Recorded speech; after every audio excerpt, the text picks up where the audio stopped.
All right, we're live. Almost live. It says going live. All right, we're live. Matt, that's the thing. Welcome, Matt. How the hell are you? Snap. I'm good. How are you, sir? I'm doing well. Sir. I always call you sir. I know. It's because you're a fucking Marine. It's that military thing I can't get rid of. It's good. That's some of the things I love the most about you is your military things you can't get rid of. I appreciate that. Yeah, man. Thank you for your service. Pretty damn awesome. Thank you. What's your shirt say? So this shirt says we're here to fuck shit up. I like that. So this shirt's pretty funny. There's a cool story behind it. Ryan Cloutier, who was on your show, I went to his house for the first time, and I dropped an energy drink, and it blew up all over his living room. After being there for like 3 minutes, it was like the best, first introduction ever. Yeah. He took it Classic. He took it pretty good, though, I assume. Yeah, he's a good dude. All right. I'm moving over here. So for people who don't know Matt and I go back. When was the first time we met? It was the shit show, right? The security shit show. You watched that, and then you came to the 50th anniversary or 50th show, which was in Nebraska. Nebraska, yep, but that's not what I'm known for, apparently. What do you mean, what you're known for? So we'll take a step back, like how this really started. It actually started without you. So I started yep, isn't that crazy? So I started in the industry, and I got involved in the ISSA pretty early, going to those events. And we had this big one here at the Harley Museum, and Chris Roberts was talking. Harley? Yes, it was pretty awesome. Yeah. They had a lot of speakers there. Chris was one of the speakers. And the way he was just calling out bullshit, it kind of like really resonated with me. So I started following him on LinkedIn. A couple of years later, we go into COVID. Then the shit show happens. Start following that. Evan, humble dude. I think on one of the early episodes, you said, like, I'm willing to mentor anybody. So I reached out to you. I said that? We started doing like... It's one of those things that somebody else holds me accountable to, and I forget that I said it. We were talking like every other week or something, just checking in. You were mentoring me early. And then you had that episode. So we fast forward to that episode, right? Evan's always throwing out bullshit. And like, all right, we're having a live episode. Throwing out bullshit. Out bullshit. Waiting for people to call. No bullshit here. Yeah, no bullshit here. Yeah. Right? Correct. Because I've called you on it. I've called you on it, and it's not really bullshit, but it seems like bullshit. So that's how you figure out what's bullshit and what's not bullshit. When you call the bullshit, and if they can back it up, it's not really bullshit, right? Yeah, correct. So the live episode was in Nebraska, but apparently the angry intern, by the way, the angry intern says, "Hola, Evan and Matt." Do you know who the angry intern is? I do not know who the angry intern is. Am I supposed to know? Has he been here? If I told you who he was, you'd be like, "Oh yeah, I know that guy." Oh, okay. Well, hello. Now we're gonna put your OSINT skills to task. Work. Okay. Yeah. See, this is part of the mentoring, man. Just trying to, train you up while we're going. Right. So you showed up in Nebraska. No. So I showed up in South Dakota because the national park was in 2 states. And when I put it into Google, I just went to where it went. So I enter the park on the South Dakota side. I'm driving around. I call Ryan and like drops me a pin. I'm like, yo, I'm looking for this campsite. Here's the number. I'm driving by it like 100 times. I don't see anybody. End up, I was on the wrong side in the wrong state. So that's my name, South Dakota. Just across the border, right? Well, yeah, because then I had shit. But I met you the first time in person in Nebraska. Or did I go to South Dakota to help you get to Nebraska? No, I drove over there. Okay. I met you there at the campsite. All right. Yeah, it was you and that John Kittleson, the 2 Marines, 2 crazy-ass Marines. Yeah, 2 of us showed up. You invited like a whole bunch of people, and everyone else like bitched out. Well, I mean, it's like a long trip. It was like an 8-hour drive. I took off of work. I'm like, hey guys, I'm just going to meet some random people. They're like, you're crazy. Like, oh, I hope I don't die. But I didn't. I survived. So it's all good. Yeah. Well, that's one of the things I like about you too, man, is you're crazy. I like, I'm crazy. For sure. You are, I wouldn't say you're crazy. I would say it's always a adventure. That's what I would Yeah. say. That's what Marla says too. I think it's just that's the politically correct way to say you're crazy. I remember, was it the second time I was there? You're like, all right, let's go walk to town. I'm like, all right. He's going to walk like, a block and he's going to say, fuck it. Well, here, the second time you Yeah, came here to Mexico. yes. How many times have you been here now? 4. Yeah. 4 times. Yeah. But the second Oh, time you're like, let's walk to town. It's like fucking 10 miles. And I'm yeah, like, that's we're good. not going to do that. That was a good But walk. at night, almost getting hit by cars and shit, but it was a really good time. It was fucking awesome, man. We had a great time. That was, Yeah, I enjoyed the shit out of that. And when you came down here, the first time you came down here, did you go scuba diving the first I time you did. came down here? Yep. Yeah. I did one dive that first time. And now you're advanced Advanced, certified. yep. Advanced Been open going water. 3-4 times every time I come down. Yeah, that's super cool, man. It's one of the funnest things here is people that come here. I think since we moved here, maybe 25, 30 people have gone on their first dive and probably, I don't know, 10? No, 15 maybe have gotten certified. The Angry Intern is one of those who has also gotten certified. That's a hint for you. Awesome.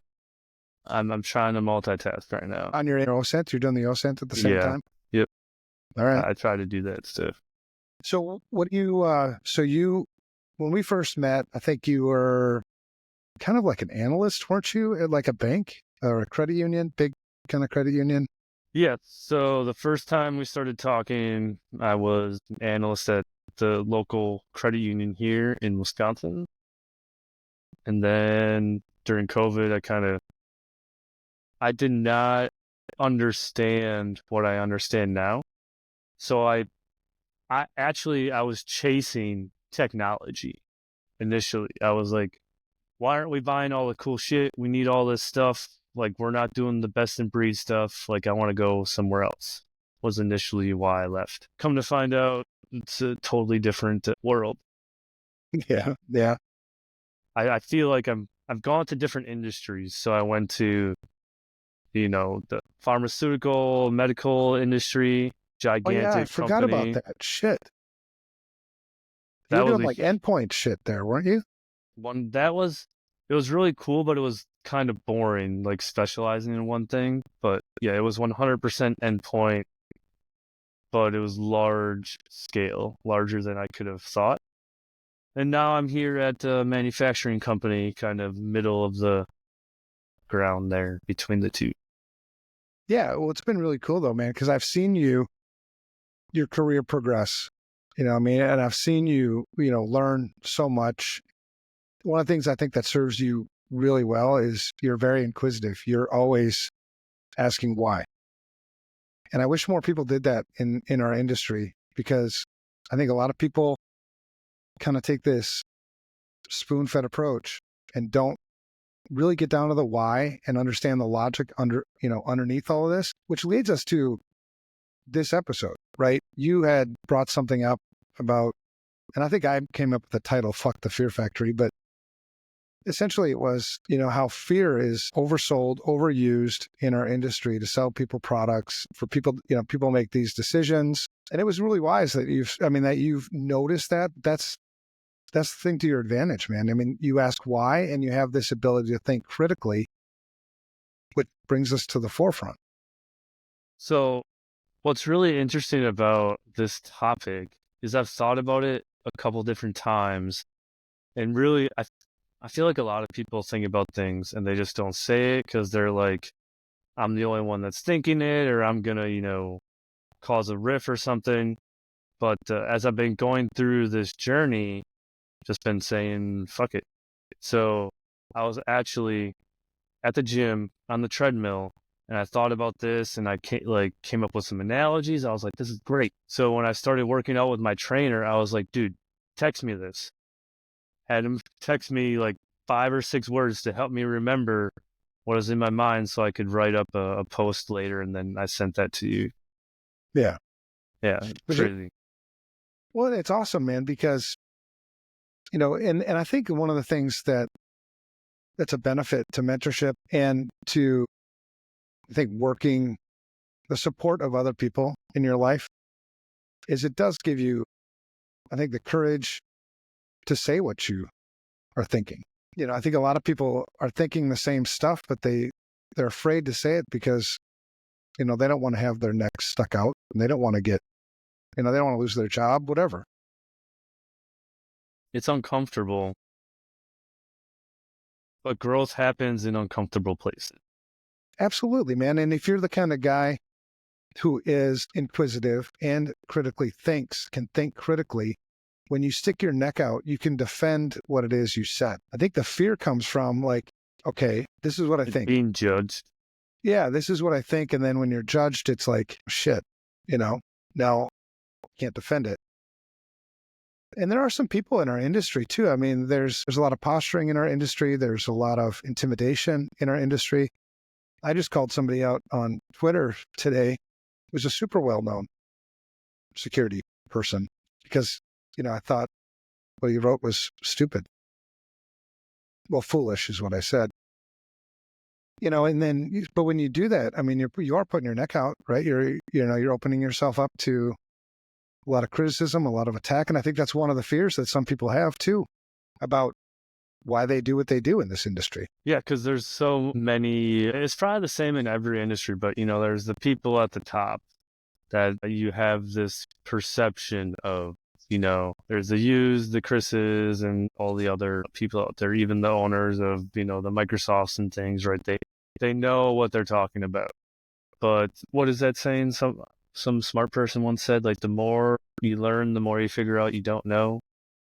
And so, like, I think that's where some of that, everyone that you talk to, right, has imposter syndrome. Like, I don't deserve to be here. Why am I here? But you're there because you had the pain.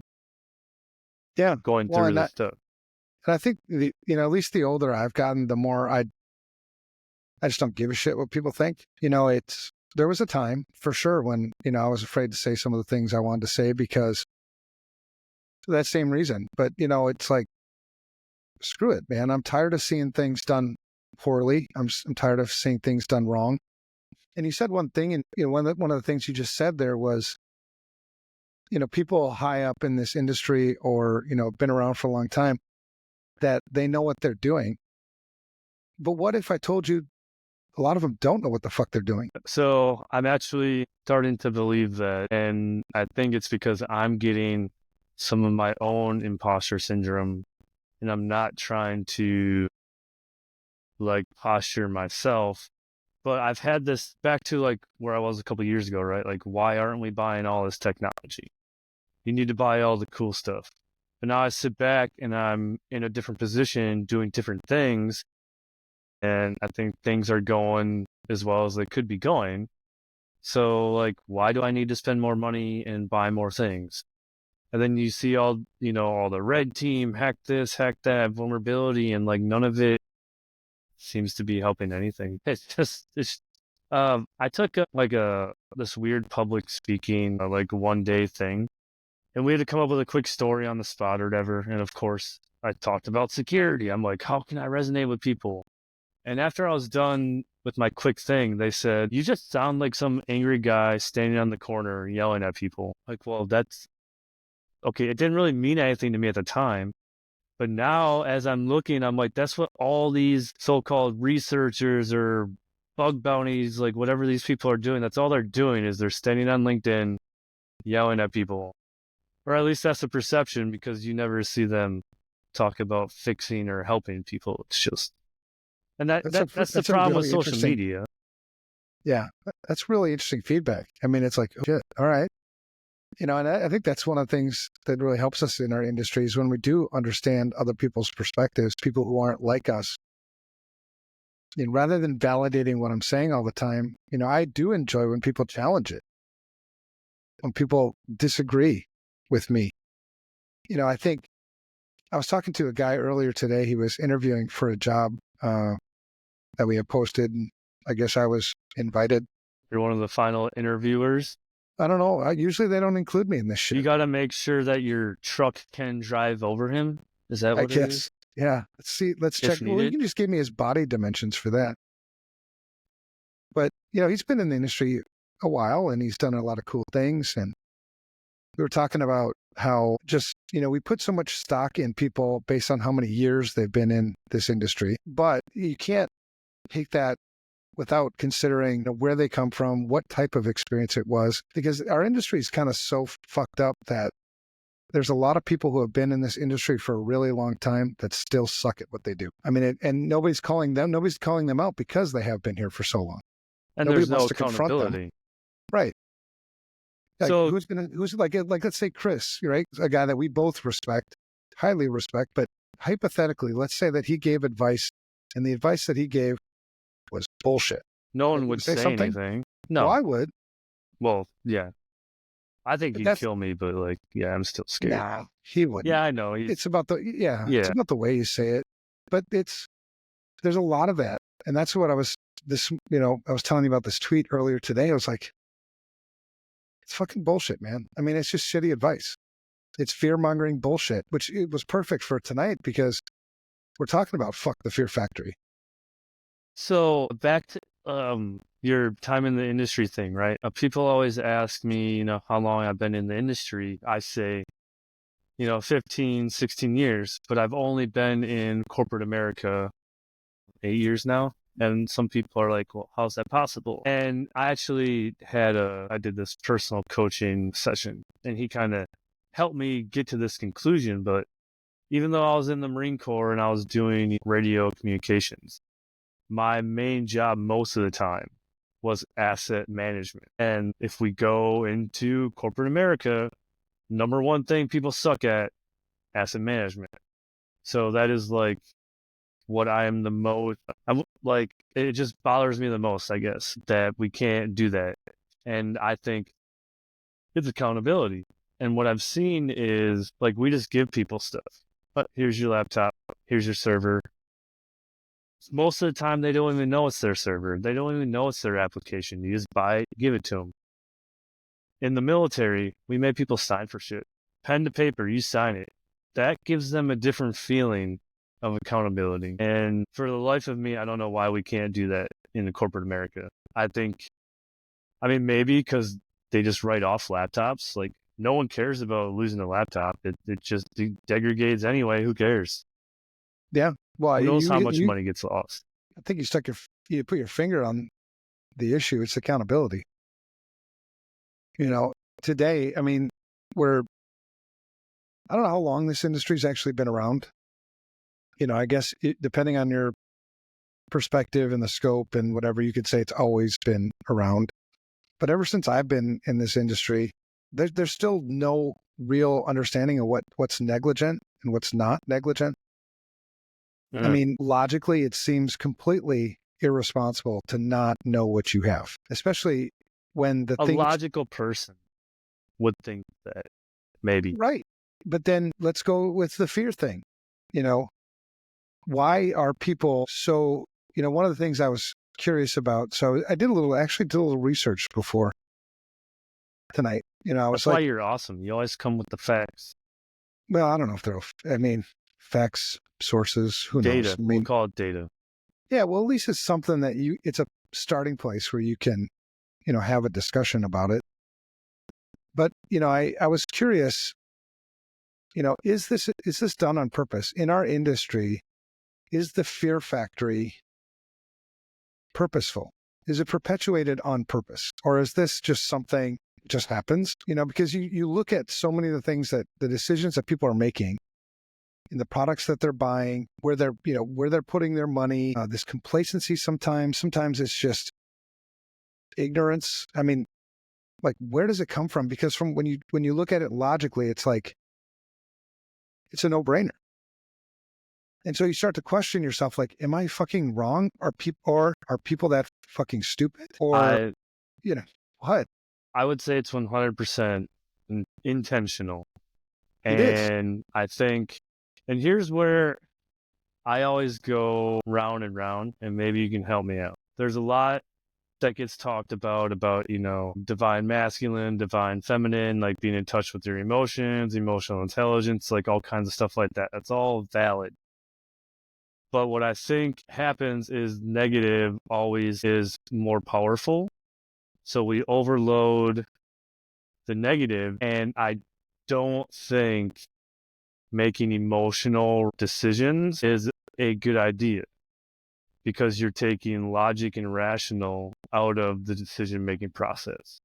So this constant fear, ransomware, vulnerabilities, blah, blah, blah, blah, blah, keeps people in this emotional state to make decisions based off of that emotion. And I think people just succumb to it because it's so much. Like, it's gotten worse the short time I've been here. Well, and just sometimes just saying that seems like it's fear-driven. You know what I mean? Because you say these things, they're 100% true, and they're 100% backed by logic. But do I sound like the guy standing on the street corner when I'm saying this? Or do I sound like the guy that's like, no, man, I'm not trying to use fear to get you to do something. I'm trying to get your attention and tap into critical thinking, tap into your logic. Because that, if you really wanted to build the best security programs, if you really wanted to do the responsible things with information security, you would follow logic. Logic is your best friend, you know, but you do get bombarded by fear all the time. And the way you counter fear is education. A lot of times it's skepticism, it's critical thinking. It's, I think you have to have a network of people to keep you grounded. That's important too, because there are times when, you are so counterculture, you know, the industry's going this way and fear, and statistics and ransomware and all this shit all the time. And you're the guy that's like, oh, wait a second, take a step back, think this through. You know, should you buy the blinky lighty thing when you don't have an asset inventory? We know that complexity is the worst enemy of security, and you already don't know what you got. Why the fuck would you add more to it? It doesn't make any damn sense. It's like I was at this gathering and talking about all the buzzwords, right? And these guys are like, I got to buy this. I'm buying this. I can't get budget. I can't get approval. And I'm like, you have so much money. Why do you need more? Am I doing something wrong? I don't have that. Do I need that? So you start to question yourself. Like, am I doing something right or doing something wrong? But I have, my experience and my history and things that kind of validate along the road that what I'm doing is the right thing to do. Well, that's another legitimate fear, right? This fear of missing out. When everybody else is doing it and you're the one not doing it, you do ask that. You know, you're like, did I miss something? But the cool thing, and again, to give you credit and the way I like your approach, and the reason why I think you're going to be an amazing information security leader is you are inquisitive. It's okay to ask the question, why? Am I missing something? And then play that out. Like, what am I missing? If I am missing something, what am I missing? And because that's the logic. The fear of missing out is like, fuck, everybody else is buying this shit. And you just go buy the shit. You didn't buy the shit because it made any damn sense. You bought the shit because everybody else had the shit. And really, you bought it because you were afraid of missing out. I won't be able to sit there and talk about it and sound like an expert in the thing. Right, which really, when people in any other industry, the true experts are the ones who can simplify. When you can take complex things and make it understandable to somebody who's not an expert, right? But for some reason in our industry, you're taken as an expert when you can confuse the shit out of people by making things overly complex by using as many acronyms as possible. And everybody's like, oh my God, this guy's fucking brilliant. Well, so no, he or she would be brilliant if they could explain what they just fucking said in a language that you fucking understand. Going back to, they're using, acronyms and things to make themselves sound really smart, right? Who are they talking to? Most of the time, we're talking to ourselves in a mirror. If we're on LinkedIn or Twitter or whatever, we're trying to collect followers. We're trying to get followers that are also doing the same thing that we're doing. So we're talking to ourselves. Now, if you go into a business, that's true, though, man. I think you're talking. No, well, I don't know. Maybe I don't understand that analogy, but I think you're talking. You're trying to portray yourself as somebody that you're not. You know, when you look in the mirror, that's where the imposter syndrome comes in. Because when you look at yourself in the mirror, you understand who you really fucking are. Mm-hmm. You know, you're trying to look like you're the authority, like you got all your shit together. And so you put off, and then I think where you really get into a dangerous spot yourself mentally is when you start to buy into your own bullshit. Because now you've lost track of reality. You actually think you're fucking that good, but you're not. You're letting your ego drive. I think so. Yeah, I think we were talking about two different things. Yeah, I think we're two saying different probably the same things. paths. Yeah, I think so too. Yeah, because I think so too. I'm trying to get to like, I think a lot of times we're talking to ourselves, like me talking to you, another professional, but I'm not stepping outside of that, our industry, to talk to, say, our business partners. Because if you go and talk to your business partners and you talk about all these acronyms and stuff, they're going to nod your head and you're going to look super smart.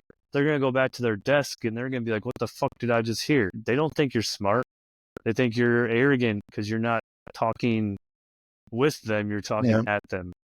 Maybe.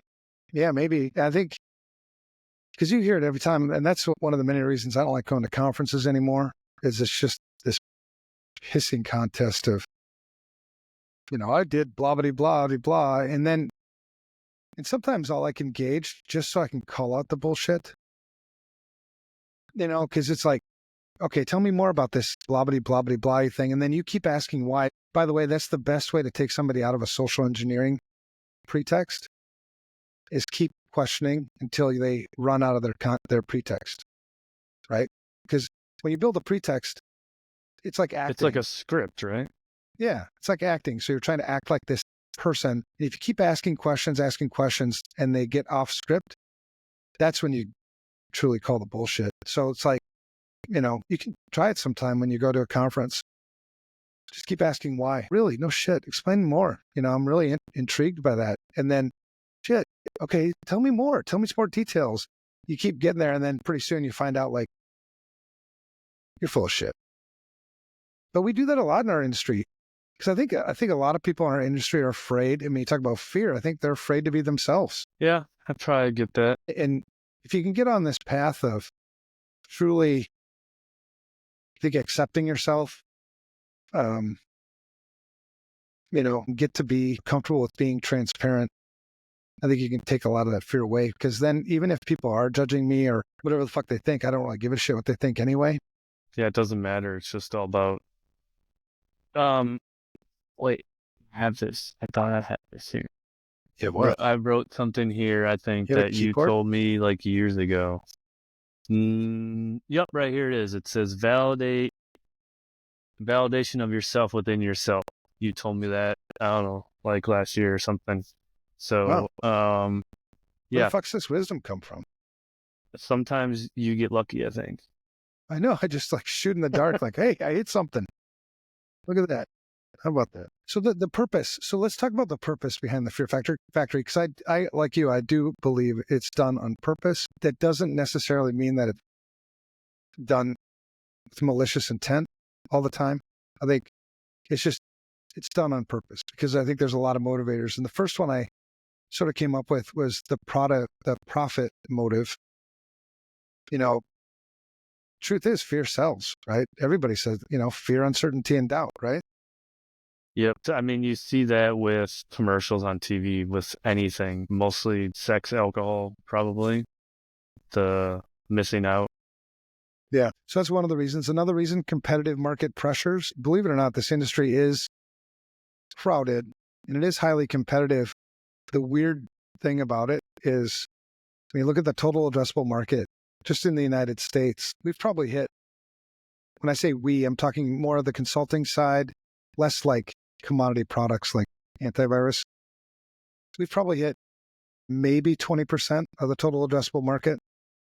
And what we do in our industry often is we stumble over each other and fight each other for the 20%, as opposed to teaming up together and going to get the 80. Well, because they don't have all the money. Right. But when you're in this ultra competitive sort of place, you're looking for something to differentiate yourself, and you do want to tap in to that emotion to get somebody to buy something before they go to a competitor. So it's almost like fear from the vendor driving fear to consumer. It's kind of weird. I'm not a seasoned business person. Me But neither. if we're in this to win the game, play the game, doesn't the game winning mean like attacks stop, cybercrime stops? So instead of being competitors, shouldn't we be like teammates? Collaborators. Yeah, collaborators. Yeah, but that requires us to be accountable to each other. And now we get to speaking out and holding each other accountable. I like it. Yeah, because So if that I was a want to good partner, thing there.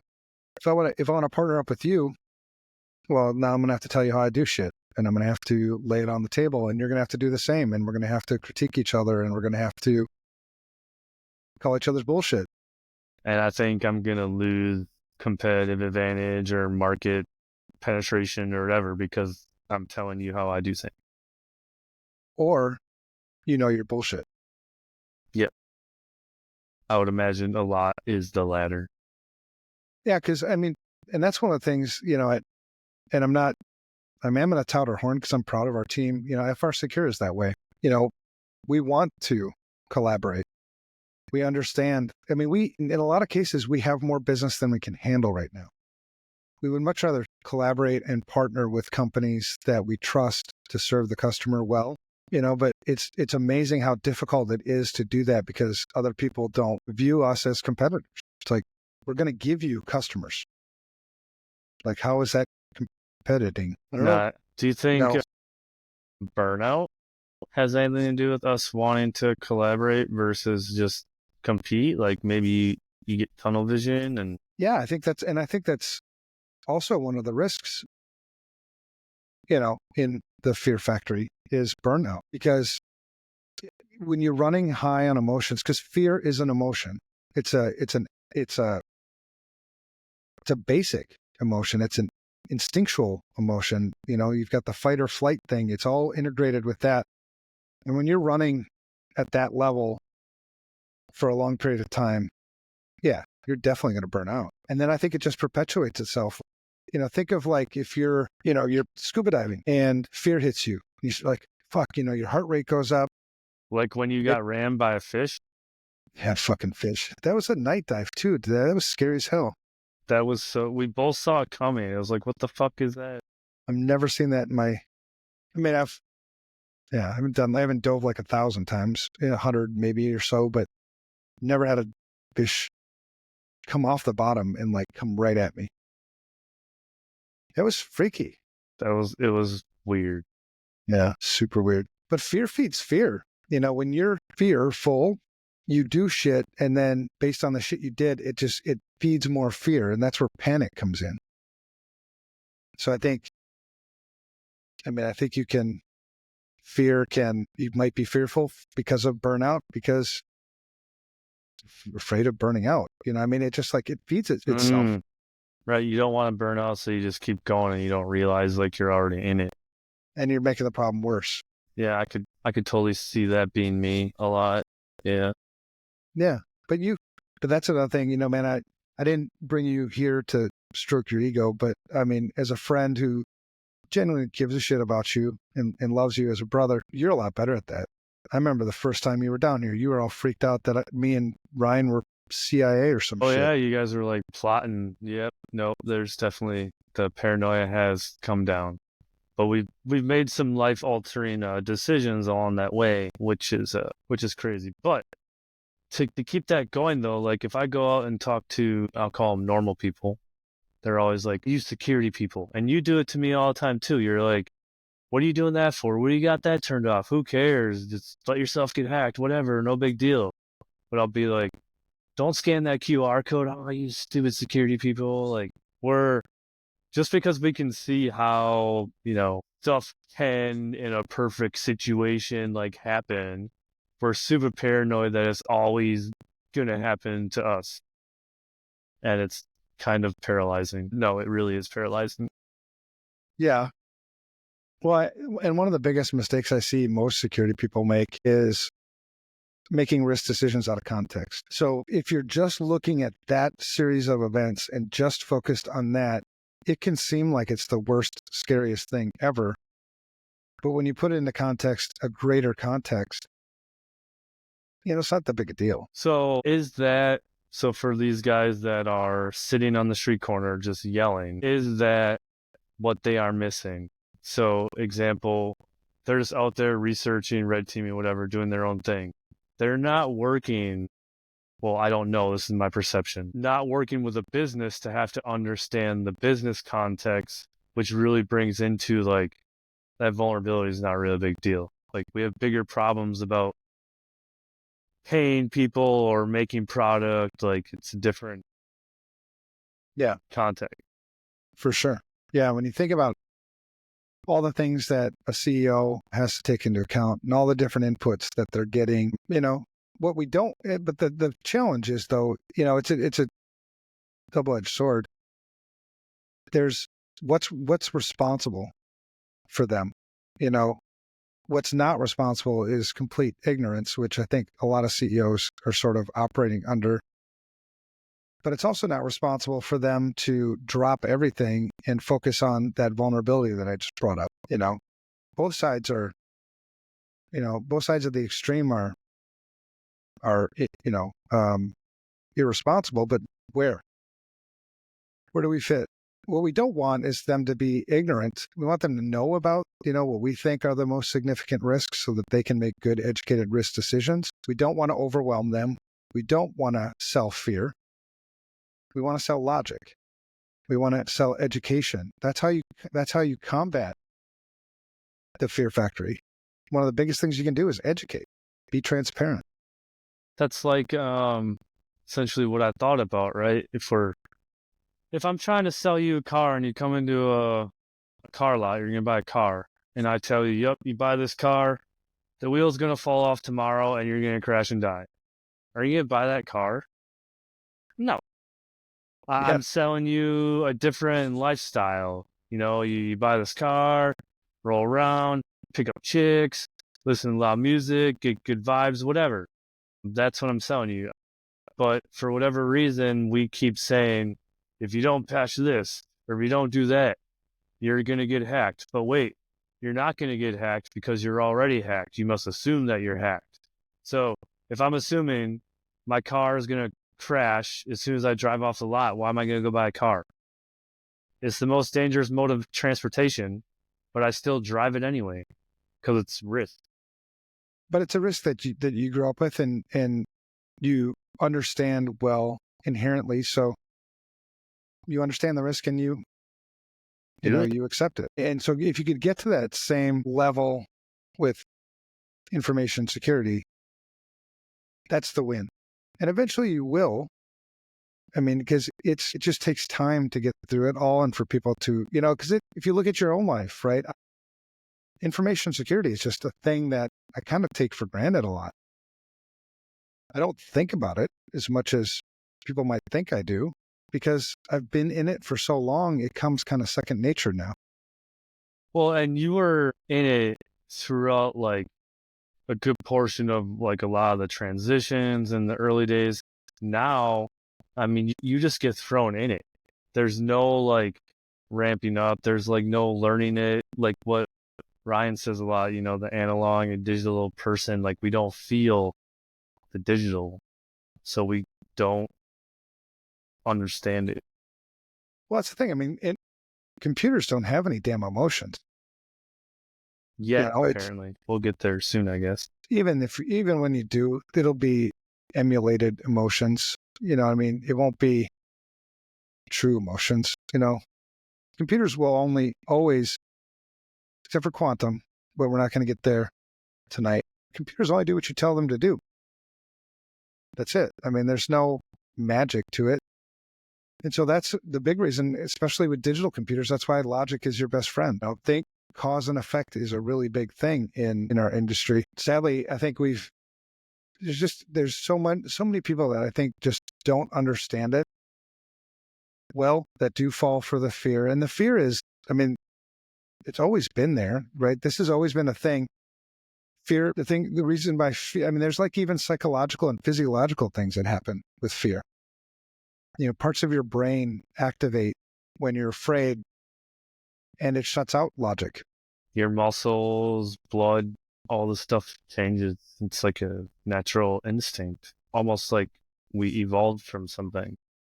Yeah. Well, so you can't stop fear. I mean, it's always going to be there. But what you can always do is recognize it, right? You can be more deliberate. Because I mean, I've had the same. There's reasons why certain people panic in dangerous situations and other people don't. And I think it's a learned response. It's not some magic. It's not like, well, you have a gift that I don't have. I think everybody, unless you have some mental issues, I think everybody has the ability to learn how to control their fear. You have to put in the work. It doesn't just happen. Right, but that's the big reason why we have so many people, we get all frustrated by people clicking. Why the fuck did you click? I mean, didn't you read the damn email? I mean, they're not going to, close you out of your bank account. Why'd you click the link, and try to log in? It was all fear. They didn't think. And so you're teaching them to think. That's not going to get over the hump. They're not going to think. If they got past the fear and actually the thinking part came in, then they would actually think. The things that you train them to do, they would do. It's the afterwards piece where, all right, you already clicked the link. Now I need you to report it. But even then, a lot of people are afraid to do that. Well, they're thinking about all kinds of other stuff though, too. So, like, I think we take for granted sometimes, like, that's what we think about. They don't think about that. I mean, we still think about, did I shower this morning? Did I put my shoes on? Like all the normal stuff. But they're thinking about that and not about clicking out stuff. I guess to another point, like, should they have to worry about clicking on stuff? Shouldn't our shit just work? Well, I mean, you won't know. Well, I don't think so, because you won't be able to fix the human with technology. But if you were going to do that, you have to take them. Stop stuff? Like, why does it get through my firewall? If I have a firewall, why does it get through? Most people don't use their firewalls, right? I mean, you're talking about, I mean, I think you're getting probably into some more advanced things, but if I can't do an asset inventory. If I don't know what I have, how are you going to do anything? Yeah. It blows I mean, maybe it's just a different level of accountability, right? Like, if I was deployed and they said, like, where's this radio? And I didn't know the radio was, like, everything stopped. Like, fucking, there was no patrols. No one was relaxing, playing cards. Like, everybody's out looking for this radio. They're doing emergency changes. Like, the radio's lost. It's like, game on. Here, where's the laptop? Meh, I don't know. I gotta check my email. I gotta sit in another hour-long meeting. Yeah. Okay, so, like, why don't we as professionals take as much pride in what we do? That's a good question. I think a lot of us, it's a combination. A lot of us don't know what we're doing. Kind of fell into it. Or just, it pays well. It feels good. I get to a lot of respect that comes with this, job. Usually people think you're really smart. I mean, it's easy to be like, they do. People are like, oh my God, you're a hacker. Like, no, I don't really do anything. A lot of meetings. Yeah. Too many damn meetings. But you can hack my phone, right? Like, sure. Yes, I can. It's already hacked. It's done. Yeah. Yeah. Just go talk to the Chinese. But yeah, I don't think there's a simple answer to a lot of these things. I think, we're still learning, sadly. I mean, I've always taken pride in my work. I think some people maybe take pride in the wrong part of their work. Maybe they don't understand what the fundamentals actually are, or because it's not sexy. It's boring as shit sometimes. I'm doing an asset inventory. Boring. I'd rather code some cool shit, to do something nobody else is doing. I have a cool story. Asset inventory. It happened today, actually. So no surprise, I like asset inventory. I have my intern is working on a project for me to help with said problem. So he's looking at the numbers, he's doing math, pulling these things, and he's like, well, why don't these match up? So we're starting to talk through like all these reasons why like things wouldn't be matching up and stuff. And like where you want it to be. And he's like, well, shouldn't that like just get put on there like right away? I was like, yeah, that's a great question you're asking. You should go look at the process and figure out why it's not working. And like you could see like the light bulb go on in his head, like, oh my God, like it's not really that complicated, but you have to like dig in and ask other people uncomfortable questions. Yeah, complexity is the worst. Complexity is the worst enemy. If you can just drill that into your head, the more shit you add, the harder you make it. So why add more shit? But you touched on another thing. I think one of the Did you reasons. know that Confucius said man with 4 balls cannot walk? I apparently just learned this. I don't know. Spoonie 412 said that. I have It's 3 balls. Did I tell you about that story? I've heard about it a couple times. You've talked Yeah, about it's it. called the hydrocell. It's actually pretty popular in men. It's not really a third testicle. It just seems like a third testicle. So I suppose if you had 2 hydrocells, maybe that would be 4 balls, and then I would be able to tell you. I'd be able to validate. But that goes to the critical thinking too. Like, I don't know. Why wouldn't I be able to walk with 4 balls? Yeah, I feel like you probably could. It might be painful, maybe. I don't know. Was I the don't know. Just hydrocell separate painful? them. Just wear special underwear that keeps them all in their own little pockets or Like something. I don't know. that could be a patent idea, like a hydrocell jockstrap. For all the 4-balled men out there. Yeah. Yeah. But you one of the things we've brought up numerous times in this discussion is the lack of accountability. You've got the lack of accountability on the security side, but there's also a lack of accountability on the vendor side. Totally. So there's a lack of accountability for just what it is I'm selling you, but there's also a lack of accountability for exaggeration, false advertising. So What's the worst fear pitch you've seen? False advertising.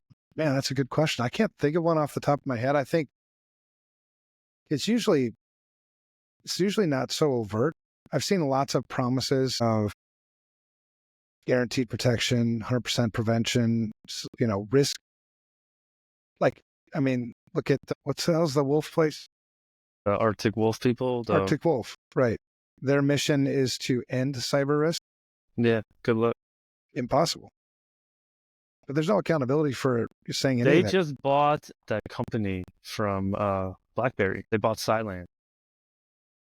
Arctic Wolf just bought Cylance. We can just deal with more bullshit. BlackBerry lost a shit ton of money. They bought it for like $1 billion and they sold it for like 180 million or something. Yeah, you don't hear about those stories. Well, that's the thing. I mean, there's so much money being thrown around in this industry with zero accountability associated. Where's the money coming from? Give me some. I'll take it. If you don't want accountability. No, then you'd be part of the problem, man. Yeah, then we'd be bitching about you. Well, no, I'd still be doing my job. So, worst fear pitch I heard recently, and it was after the CrowdStrike thing. It was an email that said like, blah blah blah. We're the best endpoint. Do you want to get caught up in another CrowdStrike thing? Buy our stuff. Like, not only are you selling fear, but you're using the pain and suffering of another person. You could, however you feel about that, it's still, shady. It's super shady, man. But there's no accountability for it, and it works. Yeah, for sure. People keep buying the shit, which leads us to let's go through some examples. Examples of overhyping new threats is a common method. Oh yeah, they're super sophisticated attack that we need next gen quantum to detect. Right.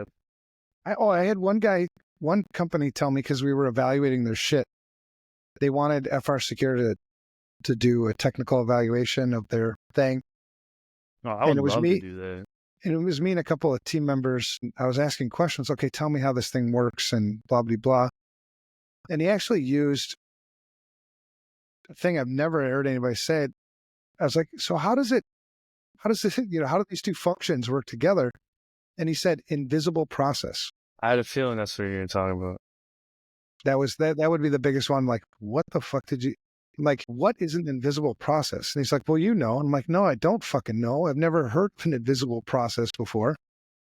The only thing I could think of being an invisible process is that your so-called tool supposedly runs at a higher altitude than all the other EDR tools out there, to where you can actually see kernel level stuff, which we know Microsoft would not fucking allow anyway. Oh, you're talking like Ring Zero shit? Yeah. Even then, it's not invisible. Well, It's just, it's it's invisible invisible to, to, yeah, it's it's invisible to there. user mode. Yeah, it's invisible to Yes. user mode, but in kernel mode, you're Yeah. seeing it. Yeah. So, and I would have given him some, like, oh, I meant invisible from, the user mode. I'd been like, No, oh, he okay. kept on it. No, he kept on it. He didn't understand what the fuck he was talking about. There's a lot of FUD marketing, right? We've all seen that, where you see things like, well, 90% of the companies, that didn't do this thing, they're going to get breached and they're going to lose, or they're already breached. Where you don't does want to this be shit? next. Where does that come from? Well, I don't know if you've noticed this, but every single study that you've seen about our industry, Deloitte, Accenture. no, yeah, that or, any statistics, right? If you just look up, Google cybersecurity statistics, and every one of those studies that's been done has been sponsored by a vendor trying to sell you something. Right. They sponsor, or they spin up their own company, create a magazine, and give themselves fucking awards and shit. Yeah. Like HelpNet Security is the biggest scam. They come off as a news organization, but every single one of their damn news articles is sponsored. But people don't pay attention to that stuff. People don't, I think, ask enough questions. They see a statistic and they say, oh my God, 90% of all companies who don't do this thing get breached within 24 hours. Fuck, we need to do that. And they'll even use that statistic to justify their budget for it. Yep. But without ever looking at, okay, where did this study come from? This study, let's say it was for a backup solution. An air-gap backup solution or some shit. And 90% of companies who didn't do this thing lost all their files, never got them back, whatever the hell you want to say. And so you use that number and you're like, oh shit, I don't want to, fuck, we got to do this right away. But you don't take a minute to look okay, who sponsored this? Oh, it's this backup solution provider. You just believe it's almost like with the social media stuff, you don't read the stuff, you just read the headline. Yeah, and it's really difficult to find true I'm data. totally guilty of that, by the way. It's because it's effective as hell. Mm-hmm. I mean, it's so fucking effective. Hey, I wanted to tell you, Arctic Wolf no longer has end cyber risk on their website. I remember you called that out in one of the shit show things. Yeah, and they had talked to me about that too.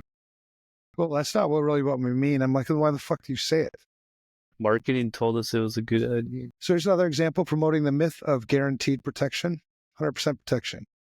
Yeah, no, not a thing. The only way to do that is not plug your computer in. Right. Well, and I was talking to, my daughter has a friend here visiting from Montana. Montana? Joe Montana? Yeah. And we were talking about, for some reason, she knows I work in information security. So she was like, have you ever hacked your truck? Like, no, I haven't. She's like, well, why not? And I'm like, I don't have any fucking time to do that. She's like, well, could you hack your truck? I'm like, yeah, I could hack my truck, guaranteed. I just need something's got to motivate me to fucking do it. And there's nothing motivating me to do it. And she's like, well, how do you know it can be hacked? I go, well, here's the logic. On average, 7 errors per 1,000 lines of code. That's the average, right? Some industries are better, some industries are worse, some development shops are better, some development shops are worse. So 7 errors per 1,000 lines of code. What runs in this truck today is 250 million lines of code. So if you do the math, 250 million lines, divide that by 1,000, multiply that by 7, you're going to come up with some number. That's how many bugs are in the code running this fucking truck right now. Some of those bugs are just functional bugs. They're just things that don't work. But some of those are security vulnerabilities. So if I was really interested in hacking this fucking truck, that's, it would only be a matter of time before I find one of those vulnerabilities and I'm able to exploit it. And, it's just logic shit. But that's the thing about this. There's no such thing as 100% protection even in like the most sophisticated security tools that are out there, because they've got lines of code. Mm-hmm. Anything beyond like hello world is going to have vulnerabilities, Especially when you're importing all these third-party libraries, like you don't even know the depth to which your code tree is going. Right. And the more complex your code, the more insecure it's going to be. Probably. I mean, just in general. And let's say like you test the shit out of this code, test it, hack it, test it, which, some security tools you would do. You might get it down to a couple of errors per 1,000 lines of code, maybe, but you're still going to have errors. You're never going to get rid of the errors because you're human. That's how we do things. And then you hear people like, well, what if I used AI to code it? Okay, well, AI, you're just adding more fucking complexity now, because now I've got the code. AI runs on code. AI is not just some magical fucking Oracle thing. It's a bunch of lines of fucking code, and probably a really complex algorithm pulling from really complex data stores. So you're just going to have more errors propagate, really. Mm-hmm. So, and then if you had AI like check for errors in your code, I mean, it's just like you're just fucking it up. Automate it, maybe more efficient, but it's not going to get rid of the problem. I think that's one of your thingies here. Attack the, what the hell did you say on here? Attack the problem, not fear the something. You have pretty impressive notes here, by the way. Yeah, you know me and my notes. Well, here's another one. Using high-profile breaches as scare tactics. We see that all the time where, oh my God, colonial pipeline, blah, blah, blah. I wanted to say, before I forget, talking about budgets, I guess at one point we were. Budgets. If your CEO or whatever is like not giving you budget, that means they're probably doing a good job. Who's doing a good job? The CEO. Because you probably don't need to buy shit. Well, I mean, maybe. Maybe, but I mean, do you have an asset inventory? If you don't have that. But my job is to consult the business, consult the CEO to make those good information security risk decisions. So if I'm not getting budget, then I must suck at consulting the business to do good things. Because otherwise, I wouldn't have it in the fucking budget. No, I wouldn't be asking for it. And if I did ask for it, I would fully expect it to get approved because I made the case. Needed and justified. Exactly. Yeah, which is more work. It's more work. You have to simplify shit, right? You have to take this complex information security, blah, blah, blah, threats, vulnerabilities, all this shit, boil it down into something that they can understand so that they can make a good information security risk decision, and do it in a way that you can be challenged, do it in a way that it's transparent, and not selling fear. Because one of the damages that comes with fear is you erode trust.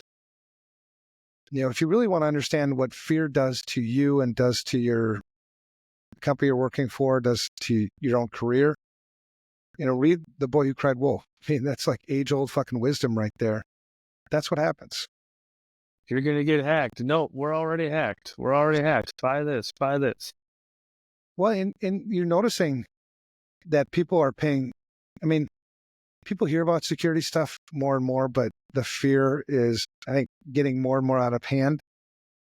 Like take breach notifications. Like breach notifications 10 years ago, if you got a breach notification in your mailbox, you were like, what the fuck? You were pissed off. Oh, yeah. Who gives a shit? No, right? Right. And so you get desensitized from fear. So there is more talk around the entire thing, right? Phishing, social engineering. Like I see it on the news. But it's the same message that we've been doing in the enterprise for a decade that hasn't been working. And now we're just regurgitating that out into the mainstream, thinking it's going to help because some local person with acronyms and shit wants to be famous and goes and talks to the news and tells them, go tell the people not to click on stuff. That's super fucking efficient. It's been working great. Well, and like if you're going to, it's like raising kids, and I was actually talking to my son today. I have lots of grandkids now, and his son was talking back, not listening to him, right? And I told him, man, I mean, you got to set your own boundaries. Everybody's got to set their own boundaries, right? But the boundaries that I have in my house should be different than the boundaries you have in your house.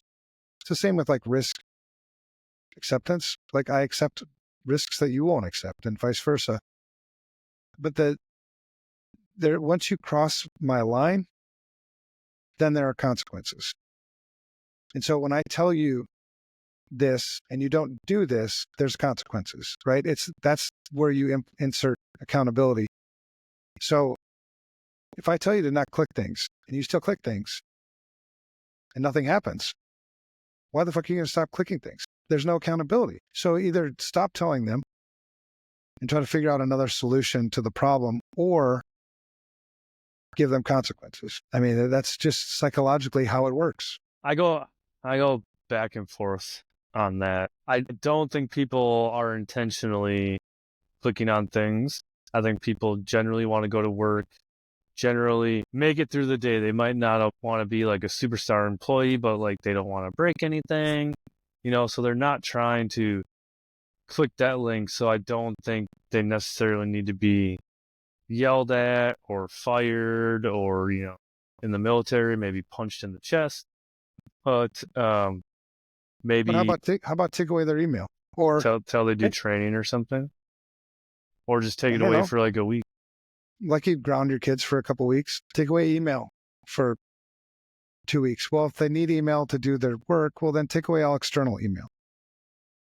If they need external email to do work, well, then give me the list of people that you need to communicate with, and we'll filter that.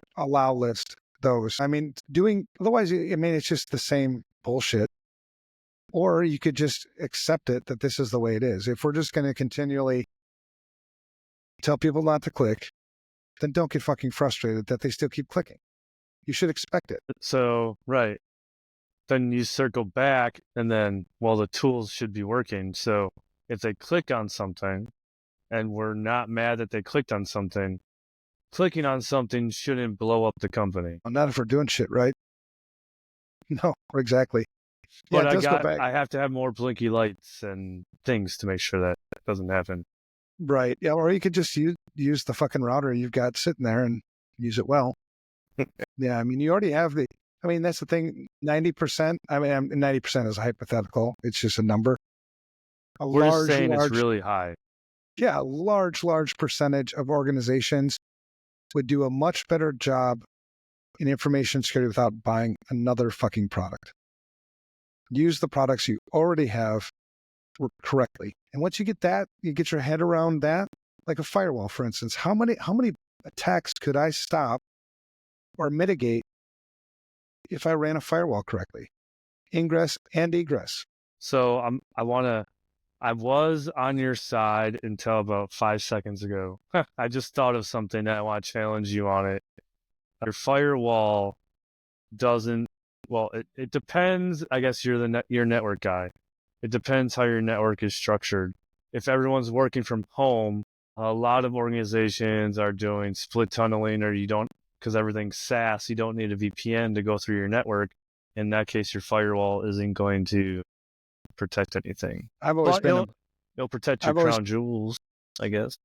And I've never been a fan of split tunneling. No? What's the concern around that? Because I want to control the traffic.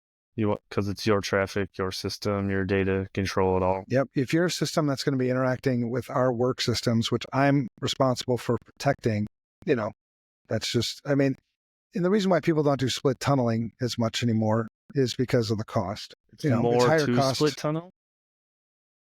It costs you more to not split tunnel. Yeah, because you have to have bigger pipes. Yeah. You have to backhaul it all. Yeah. Yeah, and it's probably a little more work and whatever, but yeah, I've never been a fan of split tunneling. If we were going to implement split tunneling, there's some other creative solutions you could do to extend your firewall rules out to the endpoints. But yeah, it gets sort of complicated. That's the problem. That's totally the problem, man. And that's why at some point, when you think logically, right, when you continue to add more shit and add more shit and add more shit, more vulnerabilities, there's a critical mass. There's an eventuality where it just all crumbles to shit. And that's... we pretty much had it happen with the CrowdStrike thing. No, it hasn't even come close to happening yet, though. That's like the first big thing I mean, you could say the pipeline was a big thing, but that was still containerized, like CrowdStrike, or even, I guess, what was that, WannaCry or whatever, like shit like that was pretty global. Yeah, but the people that Not, matter, the people that matter didn't suffer. I mean, you need something where enough people. I mean, CrowdStrike was close. It was definitely the worst we've seen in terms of affecting the largest number of, like services and stuff. well, and just individuals, just people, the people we call normal people. Traveling, airport. Yeah. Yeah. But we've been so irresponsible in the deployment and builds of things like that I think in the next 12 to 18 months, and I'm not fear-mongering, I think in the next 12 to 18 months, you're going to see more of those and worse. It's just logically, it's just where it's going. Well, isn't that, there's like some math, I never remember things, I remember concepts where it like exponentially, like the technology is exponentially getting better. Master, you're talking Yeah. about, yeah, that was shit. Yeah, that thing. But you think The it's the law. same? Yeah. You think it's the same thing with attacks? It'll exponential. It's like gonna get exponential. Those AI now driving it. No, well, I don't know if it's that. It's just this continual adopting new technology faster than we can Continued secure it. complacency. I mean, people, there's no consequence really to me to continue to fill my house with more and more technology and not change default passwords, not keep the systems up to date, to not follow basic practices. And the same for anybody outside of our industry, that's the same thing holds true. And poor choices have consequences, man. Yeah. And so it shouldn't be used as a fear. You should think, the advice to anybody would be to think it through. Mm-hmm. And then consider logically, what are the things that I can do to protect myself, to protect my family, to protect my company? And none of it would be to buy a new fucking product. You'd be able to take a look at what you currently have. So open your book, like this is what I have access to right now. Yeah. Well, I was actually starting to write a at-home security guide. You're new to this. It's overwhelming. You don't know where to start. Well, it's step one. And step one would be inventory, right? Take a look around, understand what you have. Get rid of your all-in-one router so you can control it and see what's on your network. Eventually you'd get to that, right? But, but you've got this, I think, tidal wave of fear that still perpetuates. And when people are usually confronted with fear, they either make a rash decision that ends up being a poor decision, or for them, good for someone else. Like as a social engineer, the best thing for us to do when I was on any social engineering project was to leverage emotions, leverage fear, leverage anxiety, leverage whatever to get you to do something that you wouldn't normally do. When you're in a logical, calm state of mind, you don't do the shit that you do when you're driven by fear. And we've made things, I think, complex enough in our industry that once you've made a shitty decision based on fear, you don't even realize that you made a shitty decision based on fear. You still feel like you made the right decision because of the lack of, I think, understanding, education. You're part of the pack because everyone's making bad decisions. Yeah. Yeah. I mean, other fear tactics, exploiting regulatory fines and penalties. We use that. Weaponizing vulnerability scanning results. Like, oh my God, you've got a vulnerability. This is 10,000 vulnerabilities. Right. Oh my God. What do I do? You need to buy my shit for sure. And that's classic. And that's a classic one we see with penetration testers, ones that are usually the security people that are more highly technical, they don't understand risk in context. So to them and their testing, that vulnerability does seem like the biggest thing in the world. So a lot of times it's not done, I think it's done intentionally, but not with malicious intent. Do you agree? Yeah, I think it's malicious. I don't think it's malicious. I think they don't have context. Yeah. Selling silver bullet products, fear of falling behind competitors. Right? You don't want to be out of the herd, right? Yeah, because if you're in the herd, you're showing due diligence. What if the herd's running off? Supposedly. What if the herd's running off the fucking cliff? Well, that's what I always ask. But the answer I always get from my leaderships to date is, what are our competitors doing? I don't care about who the competitor is because no one's my competitor. I'm trying to do it the right way. Winners focus on winning. Losers focus on winners. Mm-hmm. We were talking a little bit ago about assets. I'm wondering what your thought is, because we talked a little bit about staying up to date. Today, everything is planned obsolescence. Like you buy a switch from Cisco. They're only going to support it, I think, 3 to 5 years, and then you can buy like extended or whatever. Do you have to buy the new one after that, or could you stay on the original one, or is there more risk? Good question, man. I think you could potentially put mitigating controls in place. I think what your biggest risk is probably outdated software and firmware on that equipment. Outdated from a vulnerability perspective, or like it just dying? Vulnerability perspective. Yeah, the things that die in equipment are the moving parts, right? Your fans, shit like that. You used to have hard drives. You'd have to, those were, high fail rates. But in today's equipment, it's manufactured tightly enough that your biggest risk would be, new vulnerabilities that were discovered in the firmware that you wouldn't be able to get a patch for, or interoperability with newer systems. New protocols have come out, new communication flows, shit like that you wouldn't be able to support anymore. So there's really no choice. You have to. Yeah. But, the responsible thing, it'd be like a car, right? My car's not going to last me forever. So, but you're responsible in the new car that you're, yeah. I think it'd be the same thing with, your equipment that's out of date. Learn the new shit.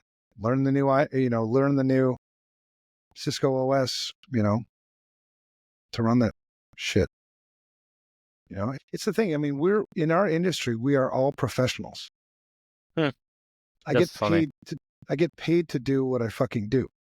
And so I better be damn good at what I fucking do. If I'm not, why the fuck are you paying me? Because you can't, because HR.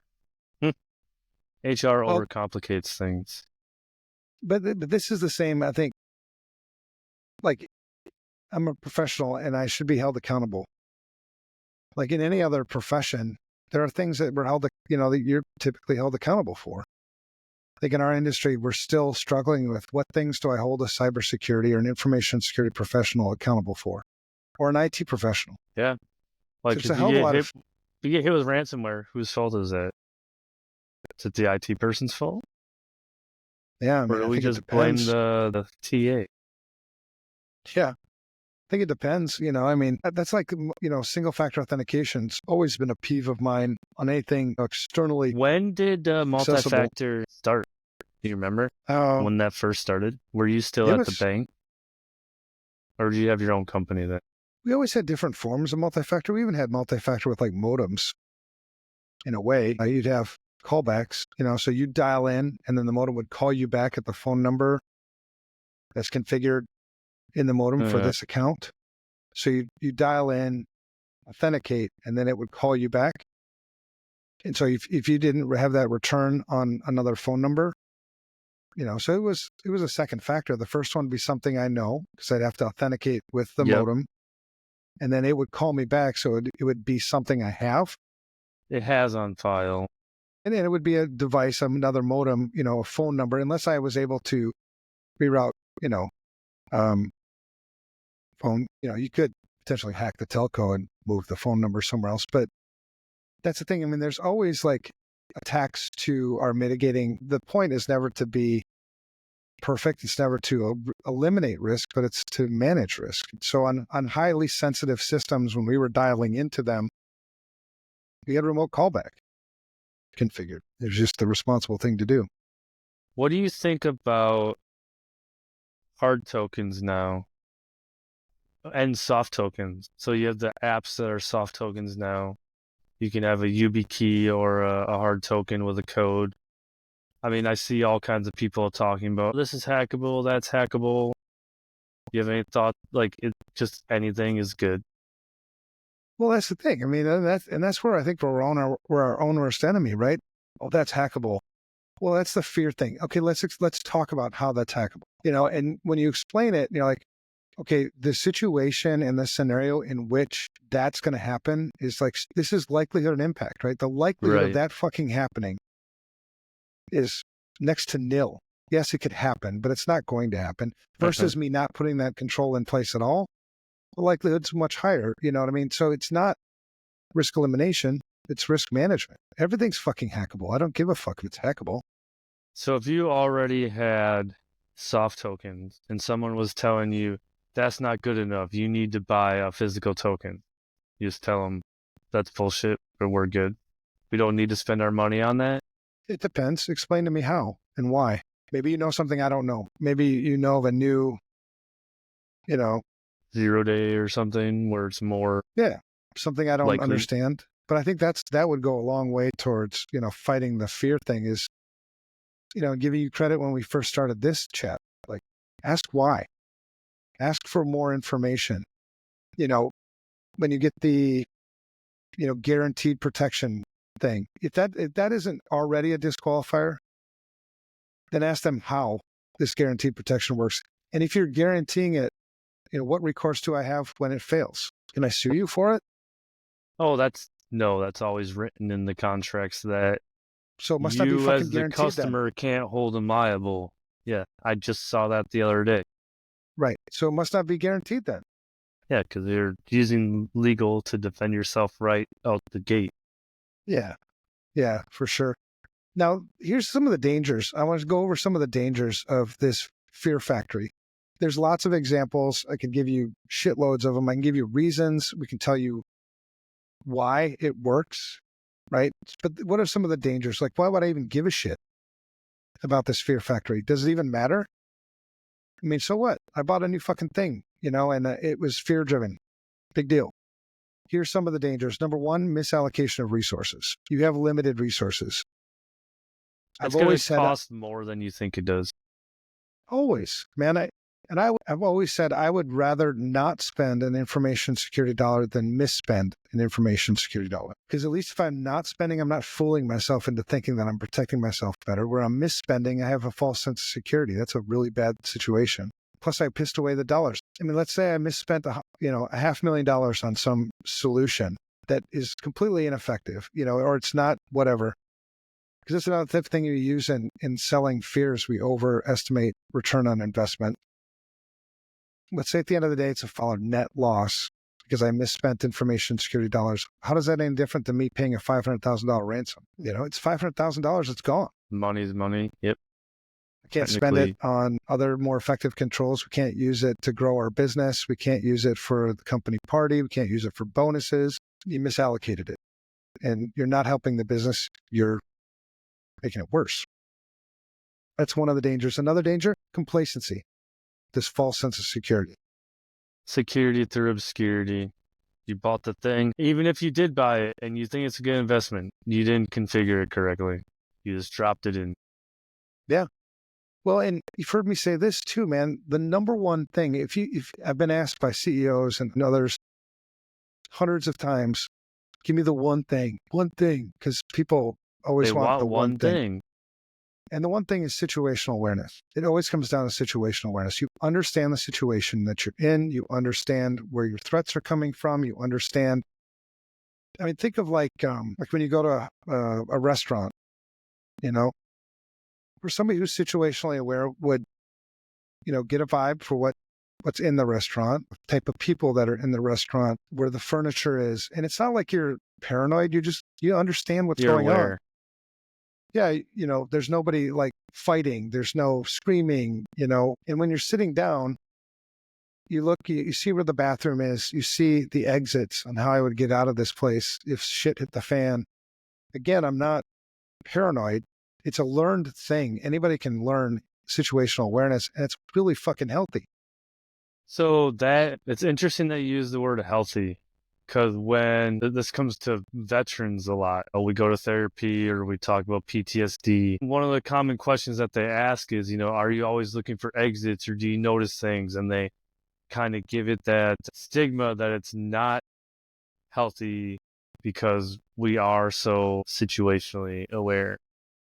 I think you But can make it unhealthy if you are doing it out of paranoia versus doing it out of just awareness. I just want to know, because I think where it's really healthy is it helps you plan. It helps you live in the moment more. Taking in, I notice things that are like, fuck, that's a beautiful desk. You know, I wouldn't have noticed that beautiful desk had I not been aware of that it was there. in the moment, you're Yeah. thinking present. The more situationally aware I am, the better I enjoy life, to be honest. I have a cool situational aware story. This year, February, for my birthday, I took a random trip to Atlanta. And apparently I'm not good at writing because everybody thought I was moving to Atlanta, but I'm pretty sure I said trip. But I ended up in Atlanta, and I was at this cigar bar chilling. And all of a sudden, this dude walks in, big fur coat, hat. He's got two girls with him, and the owner comes out the back and greets him. I was like, yep, time for me to get out of here. Yeah.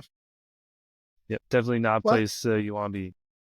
yeah, and I think if you could marry situational awareness up with context and like wisdom, I've seen a lot of people. Yeah, I think it's just the more situational you are, where you are, the less likely you are to find yourself in a compromising situation. And when you are in that compromising situation, you have a contingency plan kind of already built in. So, but with this fear-driven stuff, if I have complacency, if I have a false sense of security, you defeated that shit. You think you have an exit, but you don't have an exit. Or you're not looking at it from the proper context. You think you've got the front door locked, but there's 4 other doors that you didn't even know were there. Yeah. So that's a big thing. Erosion of trust. The more I sell fear, the more trust I lose. Do you think that's actually happening, though? Do you think people are losing trust, or do you think they just keep buying more? You said yourself there's a lot of money out there. Personally, there's the personal thing. Like I would erode more trust if I kept overselling fear. I think there's enough money and enough marketing power and enough bullshit that, yeah, people still trust, and unless you are question. critically thinking. Why do we Unless you keep run into trusting? somebody like me or somebody like you, I don't trust CrowdStrike. I think, yeah, they've got fantastic fucking tools. I'm not saying that their technology isn't awesome. I don't trust them. I also don't trust Arc. They might have great shit too. I don't know. I don't trust them, based on a lot of this. But why do other people trust them? I think ignorance. I think they don't think critically. They do operate out of fear. They don't know any better, probably. What do you think? I think they could have a different experience that gives them different context. Now, that also doesn't, right, invalidate your perception. It's crazy. Two people can have a different opinion about something and not want to kill each other, apparently. Right. But if somebody's using fear to take advantage of somebody else, we may see it different, but would it not erode trust in wouldn't both of us lose trust in that organization? Yes, definitely lose trust sometime. You can't just change something. No. Yeah, I get that. Well, and maybe I think they're taking advantage of somebody and you don't. Yeah, that too. There's that perspective. Yeah. Another, I think, danger or risk to, fear-based, the fear factory is neglect of the foundational stuff. 100. And it doesn't matter how many fucking products you buy. You're never going, it's like, if it's rotten to the core, it's always going to be rotten. You just keep putting more Band-Aids and more Band-Aids and more Band-Aids. It's still hoping unhealthy. Someone else is going to come along and fix it. Yeah. Wasted budgets, opportunity costs, burnout. You do get burned out when you buy into the fear. You may not notice it, but it over creeps time, up on you. It's crazy. Yeah, over time, it's like, yeah, you're tired of being fucking scared. I mean, why the fuck am I doing this job anymore? I'm going to be a pool attendant or something. I don't know what the fuck. Sell margaritas on the beach. It's pretty funny. 4 years ago, I was emailing my manager, or chatting every day, dude, this vulnerability, this article. And now I had, this year, I started having people work for me and they're doing the same thing to me. I'm just shut the fuck up. I don't care. Right. Yeah. It's cool. Read it, like learn about it now. Like tell me something about it. Don't just like send me shit. Yeah, totally get it. Reinforcement of reactive culture. We have a reactive culture. Mm-hmm. Who continue to It drive the kills fear-based me. stuff. Kills It's me always to the reactive. core. The only way you're ever going to be proactive is to use logic. Fear will never get you there. Fear will always be reactive. Mm-hmm. Fear of missing out, fear of breaking something. That's probably the biggest one. Or fear of looking dumb or not. Yeah, those probably the two biggest ones. Yeah. Whereas the proactive approach is I do it because it's the right way to fucking do it. And like, no one really cares if you don't know. Just ask. Yeah. Like, if I can Yeah. help you, I'll help you. I'll do research for you. I'll find stuff. I'll help you code, like whatever. Just ask. Yeah. And maybe we could go learn together. Yeah. We do like That'd a be fun. side-by-side session and Sure, man. Increased complexity. So you do this fear-based thing, you just keep increasing complexity. And I can't tell you enough times, complexity is the worst enemy. how many companies have you walked into where they had data flow diagrams? At the beginning, none. So how are you supposed to protect your data if you don't know how your data moves? Yeah. And there's been many organizations where we built them before. How long does that take? Well, you need to have, you can't just go, the shortcut way would be to go at it right after the data, just data flow diagramming. Yeah, give me. Right. But you have to start with asset inventory. This is my cat, by the way. I don't know if you've ever seen her before. It's not a dog, I know, but yeah, someday.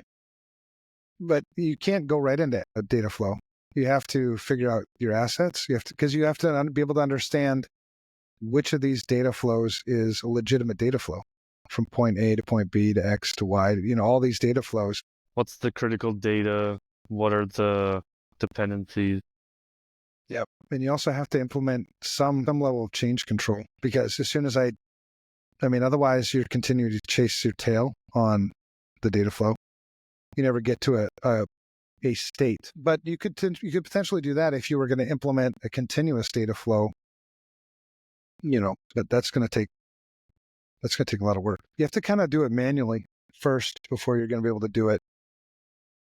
Before you're going to be able to automate it, if you don't want to take shortcuts, which I've never.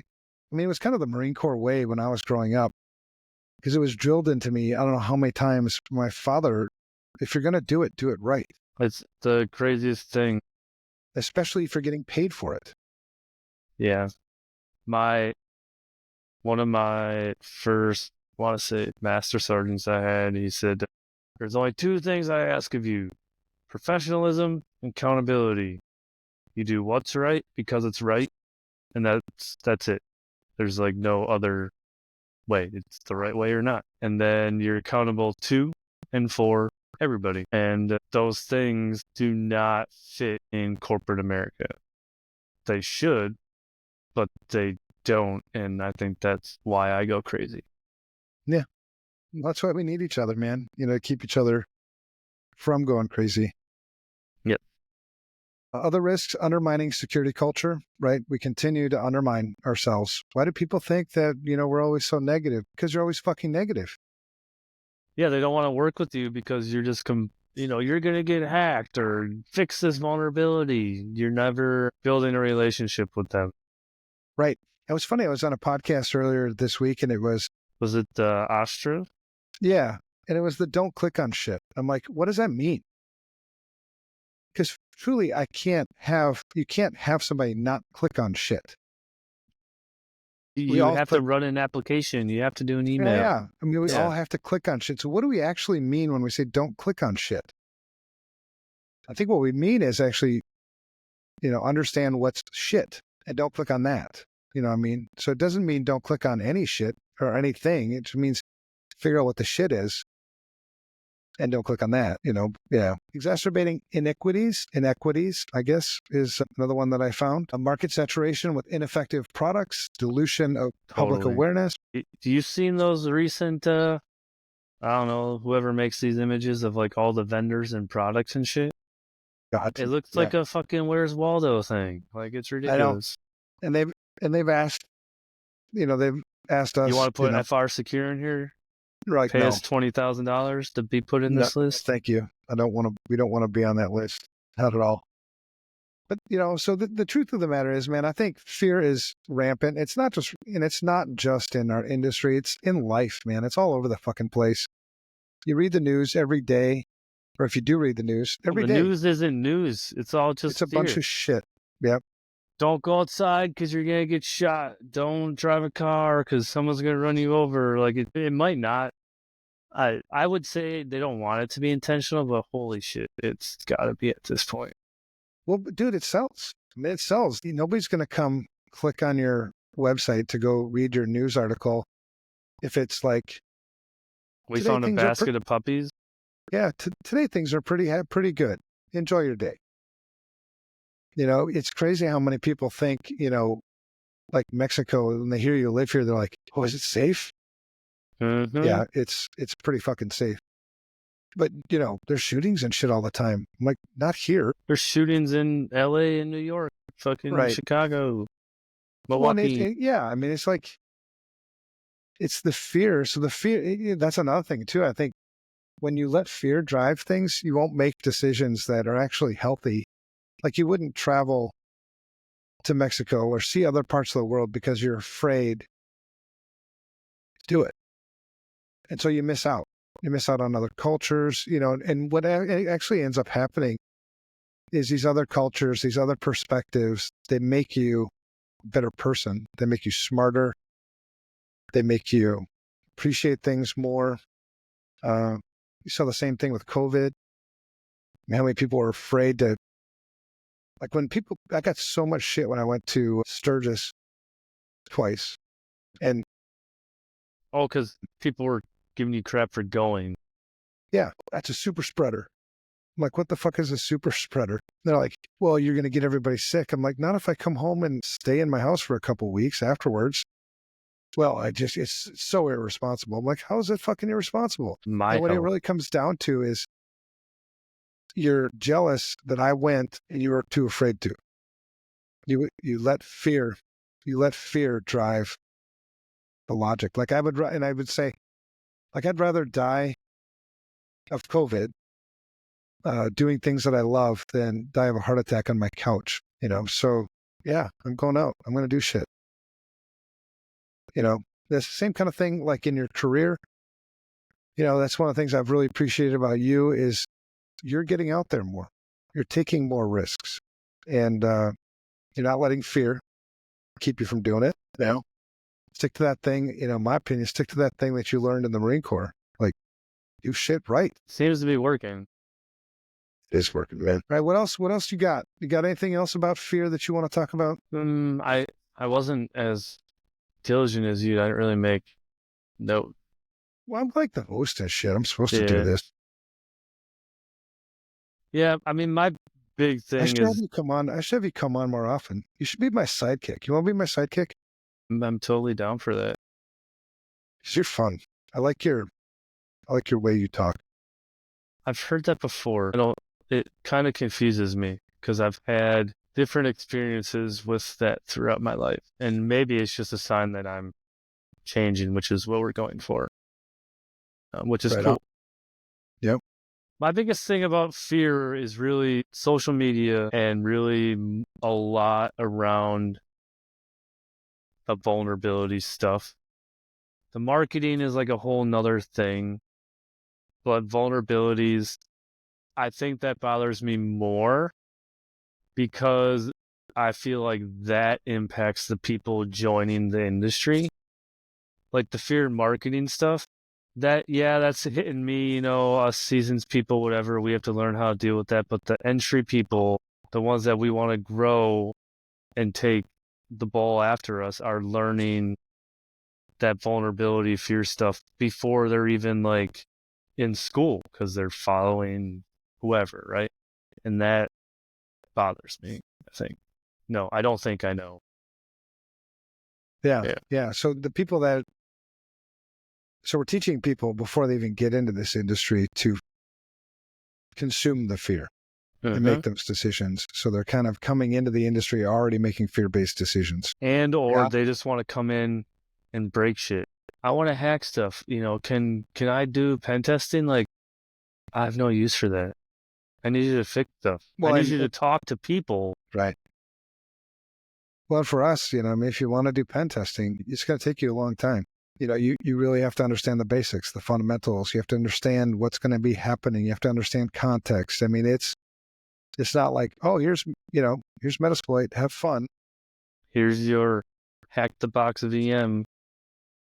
Which is actually, if we're going to be doing pen tests, right, it's going to be a customer's hack the box, and there's too many people, I think, in this industry. I've talked to so many people that, I've always thought about, that seems like a really interesting industry. Like, well, have you thought about getting into this industry? And they're like, oh, no, I'm not technical enough. I'm like, we don't need any more fucking technical people. We have too many. We need like people, like brain people. You got a brain? Yes. Can you think critically? Yes. Can you, like, when's the last time you bounced a check and you do a personal budget? Yes. Well, then you're fucking hired. Shit, we'll teach you all the rest of the stuff. It's like, yeah, I get that. Well, but the thing is, but they come out of, the good thing, I guess, is those people are really struggling finding jobs. I was just having that conversation today. Like, you see all these people, they're, whatever they are, followers talking about vulnerability, this, that, but they're the ones that are always looking for jobs, or they're getting a new job every 6 months because all they're doing is contracting to do like one engagement. Like, if that's what you want to do, that's cool, man. But I'm trying to make a difference and fix stuff. Yeah. But like you said, maybe also taking some of those people under your wings, and doing some mentoring, showing them the way that, I mean, there's nothing wrong with pen testing. There's nothing wrong with hacking. No. Those are all things that we do when we need to do them in the proper context. It's not where you start. You never start with pen testing. It's a stupid place to start. You start with IT fundamentals. If you don't know how to open a command prompt, if you don't know how to, use File Explorer, like, man, I mean, basic computer skills. I start by taking a fucking shower. I don't do that every day, but it's probably a good idea. You should do that every day. I think I did today. I went into the office today, so I think, did I go? Today is Thursday? I did go in the office today. Thursday. Yeah. Well, awesome talk, brother. It's good to see your face. I always enjoy these discussions because you're also one of the things that with me that you haven't been afraid in the past to challenge me. And I appreciate that. I mean, you do so. I think we challenge each other mostly with respect, unless we're talking about the Packers. Yes. Hey, we should figure out how to watch that game together in 2 weeks. Watch the game together? We play the Vikings. They're probably going to move it. It's probably going to be the Fox primetime game, 3:30. I'm guessing. Hey, the angry intern just gave me a kudos. So go Pack, go chat. Is that what he said? No, fuck. She didn't say anything about hackers. But now my ego is like this big, so I'm going to go tell my wife that I'm really important. That's not going to work. I'm fucked still. Oh, yeah, she sees through that. Marlis is cool shit. She is super cool shit. All right, we're gonna do this again, man. I think there's a good flow to you and I talking about shit. I like to ask questions. I mean, you gotta listen to people, and when we have the OGs out there on the circuits, yourself saying ask more questions, kind of makes sense, I think. Ask more questions and challenge us. If anybody, who's been in this industry for a long time and is in this game for the right reasons, right? We should all open ourselves up to challenge, because in that challenge, you'll also get some of the wisdom out of us. There's nothing special about wisdom, by the way. Wisdom just comes from experience, and usually it's painful experience, and you get to share that with people, right? But it takes people, to ask questions, to not feel intimidated to ask those questions, to not feel intimidated to disagree, to not feel intimidated to, ask to prove us wrong. I mean, shit, you're definitely going to find places where you can prove me wrong because I thought it was this way, but, it turns out I was wrong. Just because you've been in this industry for like 30 years doesn't mean you're fucking right. Yeah, I'm starting to see that in some people. that are in the local circle. I found what I was looking for before. It's under your call to action. Fix the issue. Don't fear the problem. Don't be scared to break shit. I mean, I think I asked you this question a couple weeks ago. Like, people are scared to do something because they think it's going to break. Well, it's a good opportunity to learn how it works. Yeah, it's trial by fire. It's definitely not comfortable. But whatever you learn in that situation, you're not going to forget. I think. Wasn't that something you were texting? You were going through something. You broke something at work, didn't you? Yeah. Yeah. I broke you texted something. me and I was like, awesome. And you're like, what do you fucking mean awesome? I'm like, you get to learn something now. Yeah, it was pretty cool. We actually were able to learn something and fix it, so that was pretty cool. But there was a couple upset people. But I don't care, because I think people are scared about breaking things because they're just trying to do stuff. If you have logic behind what you're doing and why you're trying to do it, you can back your stuff up. Okay, I was trying to do this, it broke. Okay, we're trying to make it more secure. Okay, well, no one's gonna come at you then. Or you should have a good manager that's gonna, defend you and not let you take that heat if there is heat. And you'll learn ways to craft messages without lying. But there's so much art to the way you communicate shit. I've been in enough incident responses over the years to know the importance of getting ahead of the narrative. So, like, instead of focusing on the fact that you broke shit, how about we focus on the fact that you fixed it? You're a fucking expert. You fixed it. Yeah, I fucked up, but rather than us, suffering these long consequences or whatever, I mean, look for the positive thing that will also build up trust and credibility with yourself. There's a huge amount of power in transparency.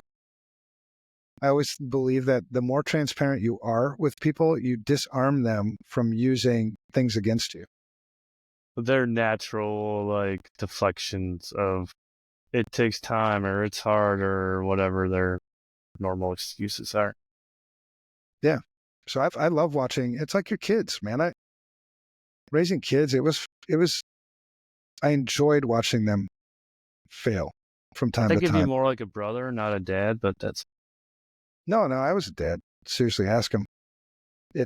There was certain No, shit I know that you are, but to brothers me, wouldn't I'd be do. more of Oh, yeah. But like when you watch your kids, like especially the boys, I think, because I can't relate to girls, so I wasn't one of those. But when your boys were in sports and, my son played offensive line, and when he got his ass kicked, it was, part of me was like, good. The boys got to learn how to be tough. You know what I mean? And the same thing with this industry. I mean, make some mistakes. Find yourself in uncomfortable situations. Comfort is an idol.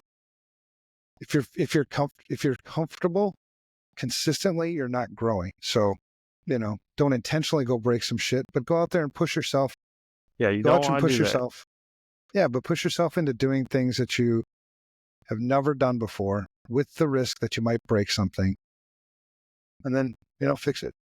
Figure it out from there.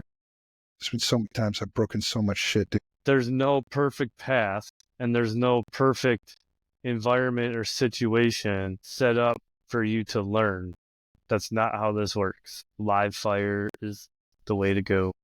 Maybe we should do an episode about that. We'll do an episode of classic mistakes or mistakes that I've made in the past. Because there are some that are like, you'd be like, I think unless you've been in some of those similar mistakes or similar situations, you'd be like, holy fuck. I have a good one about trust and accountability that is not IT, it's military.